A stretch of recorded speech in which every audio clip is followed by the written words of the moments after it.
जय श्री राम साथियों। आज हम बात करने वाले हैं कुत्ता पालने वाले निम्न बातों को ध्यान में रखकर ही कुत्ता पालें। हाँ, तो हम आगे बढ़ते हैं। जिसके घर में कुत्ता होता है उसके यहाँ देवता भोजन ग्रहण नहीं करते। यदि कुत्ता घर में हो तो किसी का देहांत हो जाए तो देवताओं तक पहुँचने वाली वस्तुएं देवता स्वीकार नहीं करते, अतः यह मुक्ति बाधा हो सकता है।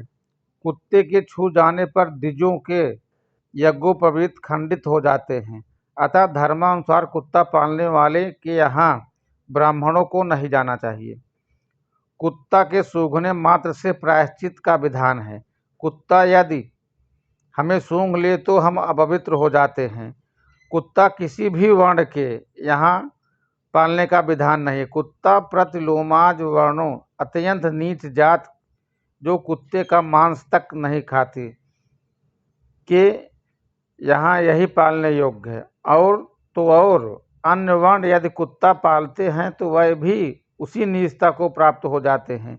कुत्ते की दृष्टि जिस भोजन पे पड़ जाती है वह भोजन करने योग्य नहीं रह जाता, और यही कारण है कि जहाँ कुत्ता पला हो वहाँ जाना नहीं चाहिए। उपरोक्त सभी बातें शास्त्रीय अन्यथा ना लें, एक कपोल कल्पित बातें नहीं हैं। इस विषय पर कुतर्क करने वाला व्यक्ति यह भी स्मरण रखे कि कुत्ते के साथ व्यवहार के कारण तो युधिष्ठिर को भी स्वर्ग के बाहर ही रोक दिया गया था। घर में कुत्ता पालने का शास्त्रीय शंका समाधान महाभारत में महाप्रस्थानिक स्वर्गारोहण पर्व अंतिम अध्याय इंद्र धर्मराज और युधिष्ठिर संवाद में इस बात का उल्लेख है कि जब युधिष्ठिर ने पूछा कि मेरे साथ यहाँ तक आने वाले इस कुत्ते को मैं अपने साथ स्वर्ग क्यों नहीं ले जा सकता, तब इंद्र ने कहा, हे राजन, कुत्ता पालने वाले के लिए स्वर्ग में स्थान नहीं है। ऐसे व्यक्तियों का स्वर्ग में प्रवेश वर्जित है। कुत्ते से पालित घर में किए गए यज्ञ और पूर्ण कर्म फल को क्रोधवश नामक राक्षस उसका हरण कर लेते हैं। और तो और उस घर के व्यक्ति जो कोई दान पुण्य स्वाध्याय हवन और कुआ बावड़ी आदि बनाने के जो भी पूर्ण फल इकट्ठा होता है वह सब घर में कुत्ते की उपस्थिति और उसकी दृष्टि पड़ने मात्र से निष्फल हो जाता है। इसलिए कुत्ते का घर में पालना निषिद्ध और वर्जित है। तात्पर्य यह है कि घर में कुत्ता नहीं रखना चाहिए। महाभारत में आया है, घर में फूटे बर्तन, टूटी खाट, मुर्गा, कुत्ता और अश्वादि वृक्ष का होना अच्छा नहीं माना जाता।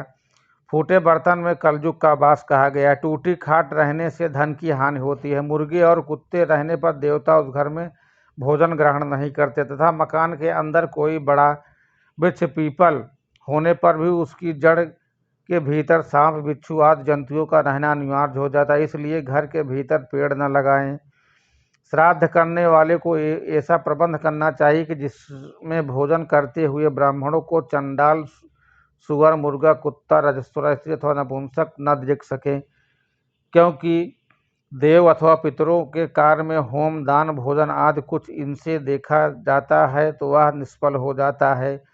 सुअर के सूंघने से, मुर्गे की पंख की हवा से, कुत्ते के देखने और नीच जात के छूने से श्राद्ध आदि के अन्न फल नष्ट हो जाते हैं। कुत्ता महाशुद्ध अपवित्र होता है। उसके खान पान से, स्पर्श, उसके जगह जगह बैठने से गृहस्थ के खान पान में, रहन सहन में अशुद्धि अपवित्रता और आती है, और अपवित्रता का फल भी अपवित्र ही होता है। कुत्ते का संरक्षण होना चाहिए, उसे भोजन देना चाहिए। घर की रोज की एक रोटी पे कुत्ते का अधिकार है। इस पशु को कभी प्रताड़ित नहीं करना चाहिए, दूर से ही इसकी सेवा करनी चाहिए, परंतु घर के बाहर, घर के अंदर नहीं। यह शास्त्र मत है। घर के अंदर कुत्ता, कौवा, चींटी तो घर के बाहर ही फलदायी होते हैं। यह लेख शास्त्र और धर्मावलंबियों के लिए है। आधुनिक विचारधारा के लोग इससे सहमत या सहमत होने के लिए बाध्य नहीं हैं। गाय बूढ़े माता पिता क्रमशः दिल घर शहर से निकलते हुए गौशालाओं में या वृद्धाश्रम में पहुंच गए, और कुत्ते घर के बाहर से घर सोफे बिस्तर पर सोते हुए दिल में पहुंच गए। यही सांस्कृतिक पतन है। जय सिया राम सीताराम। वीडियो अच्छी लगी हो तो चैनल को सब्सक्राइब जरूर करें।